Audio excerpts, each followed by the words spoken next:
Are you ready for this? Well, you have been warned.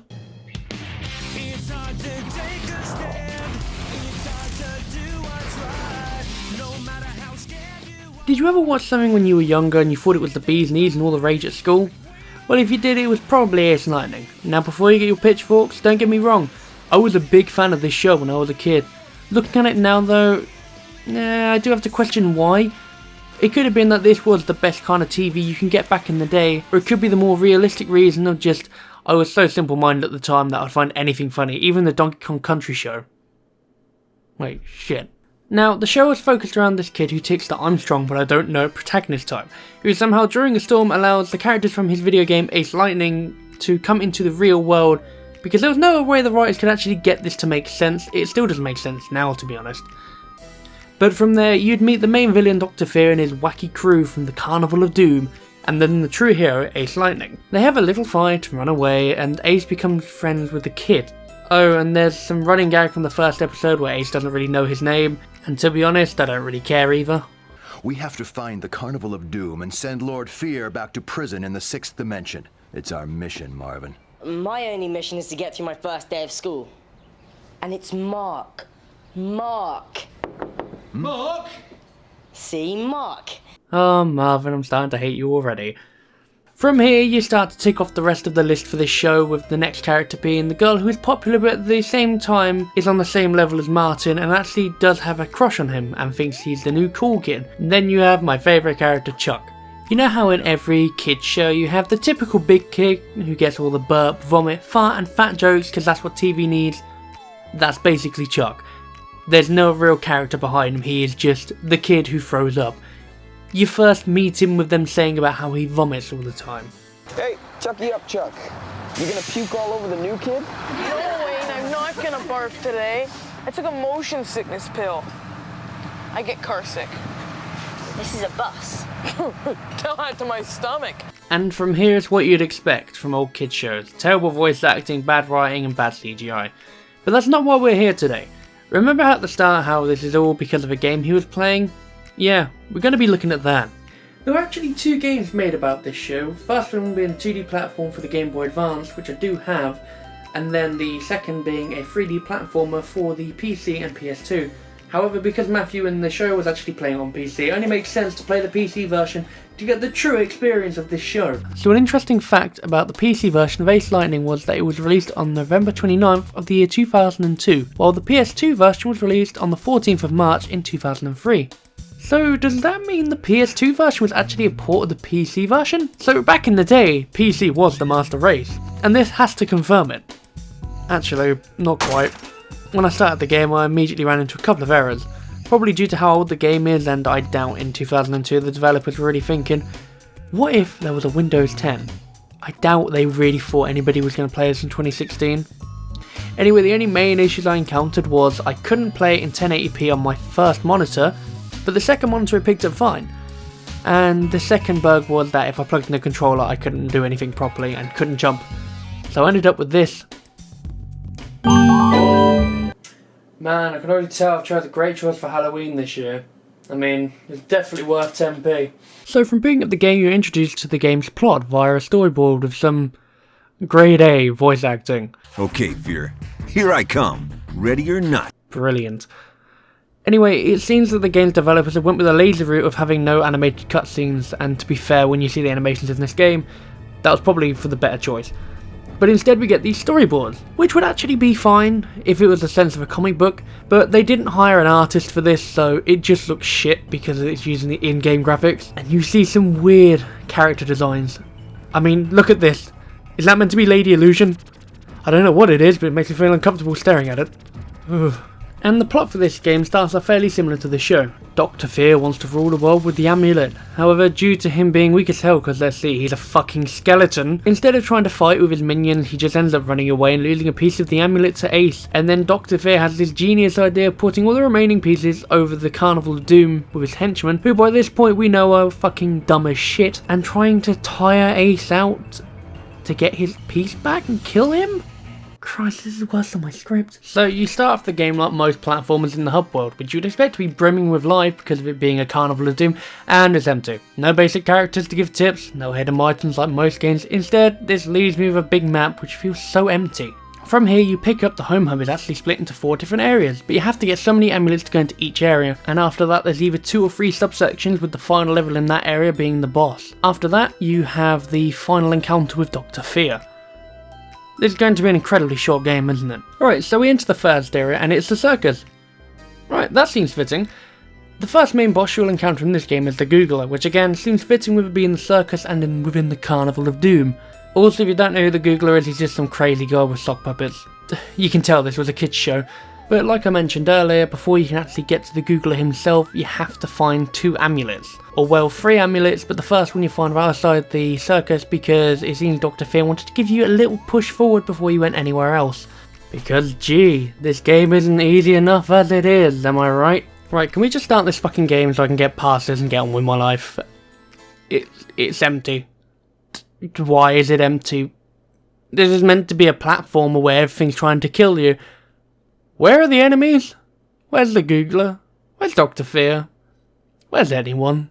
After walking around like a tourist looking for directions, you finally encounter the first enemy of the game, and oh my god, what the hell is that? What is this? What? How does this game have really interesting theming for characters, yet the AI is so bad? These don't even come out of their little cages, they just kind of stand there and look at you. You'd think this is just because it's the first enemy of the game, but no, the game is like this in general. But you've got to give the game credit. It does have some good theming for characters, and I think some of the weirdest ones we've seen has to be the boxing elephant and the kamikaze cactus.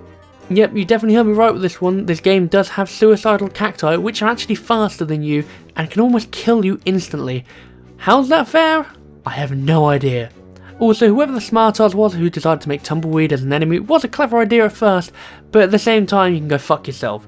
The controls in this game are that bad that when they come up behind you, you're basically fucked, and you can't do anything. So the amount of times where I've died from an enemy which has 1 hit health is ridiculous. When you try to go backwards, it just walks backwards. He doesn't like turn around to allow you to hit him, he just goes, well, I'm gonna walk backwards with whatever's in my way. Oh, and while we're on the topic of awful controls, fuck the platforming in this game. Fuck it to hell. While I can understand falling damage in games is common these days, in this game, where you can't run properly and slide while landing, it's fucking dumb. The amount of times I've tried to jump on something in this game and fell down and hurt myself, or when I'm at the end of the level with no lives and then I fall down off a table and then die and have to go back to the main menu and start level again, I just want to sit there, have a stop and say fuck off you piece of shit game. And you wanna know what else I learned from playing this game? The level design in this game is probably one of the worst things I've ever seen. It could have been so good, but the developers had no idea what they wanted to do with these levels when they made them. Half the time they added nothing in the areas and you'd just be walking through an empty abyss for about 5 minutes looking for something, or you would have an area which has like a couple of enemies or some doom dimes and that's about it. There was no secrets, there was no alternative paths. Actually no, there was one, and it was an alternative path to an extent. You get a choice on one of the levels to go left or right in the level, and I thought I'd go left because it seems that it wants you to go right. When going left through this level, it was a bit harder because there were golems, but then when I got out, I didn't know which way I was going, and ended up going back to the start of the level. There was no indication to tell me which way I had to go, and then the game did nothing to tell me, so I kind of wasted 5 more minutes of my time on this fucking game. But let's look at the positives. The game has different kind of objectives. If you count 2 different main objectives different for the entire game, in the levels you either get a choice of doing 2 things. One of them will be that you have to defeat the enemies at the end of the level, or the other being you have to collect so many coins before you get to the end. Most likely killing a few enemies to open the final door. On the different levels you have to get more of these coins. Easy being 50, medium being 100, and hard being a whopping 150. This isn't that hard. I found at least 150 on a normal run through of this game. I wouldn't play it on hard because I generally don't want to put myself through that torture, but I can imagine if you have 149 and you missed one, you have to go back through all of the level just to find that one goddamn coin, just to get to the next goddamn level. After beating the first 2 levels, you get to the first boss fight. But before doing that, you have to go on a small on-rail shooter section, which is fucking pointless. You can sit there and do nothing and they won't hit you, or you can spam the fire button like there's no tomorrow. take your pick. I ended up taking the option of just fucking firing like mad because there's no real good music in this game. That's the point, I haven't spoken about the music yet. The music in this game is awful. I'll play a section of a couple of the levels and you'll see why.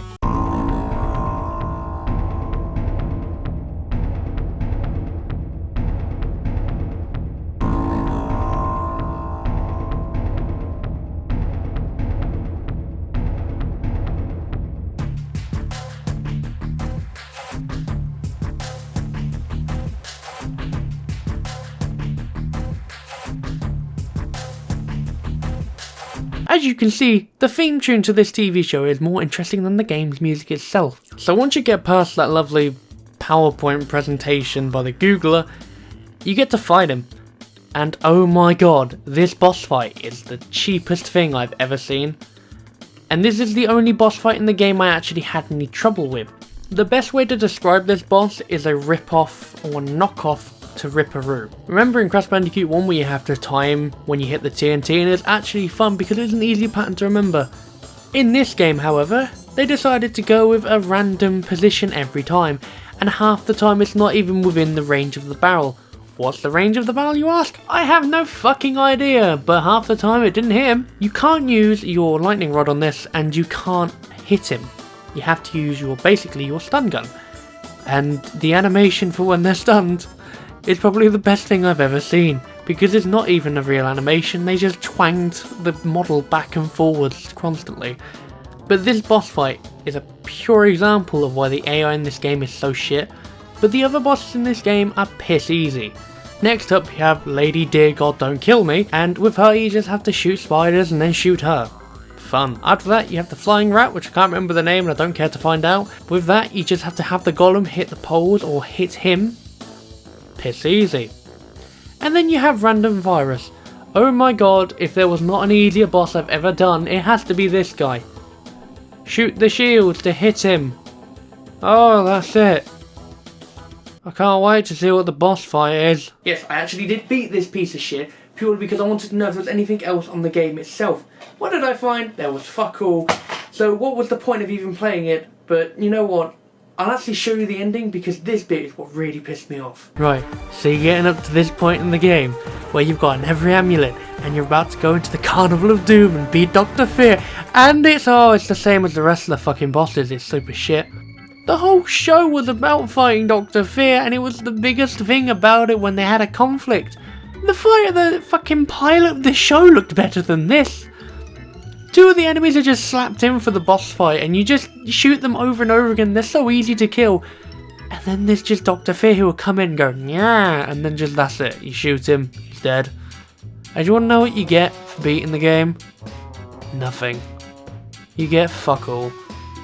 You get the credits, go back to the menu, it saves it before you fought him in the boss area. No special items, no rewards.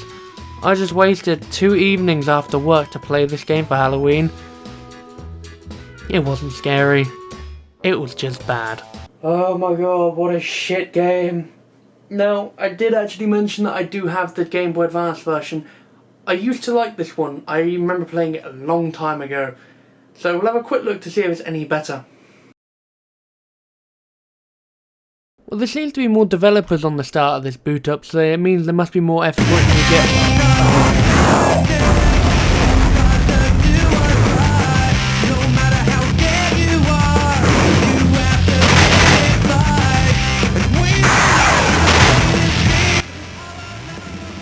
I fucking hate Ace Lightning.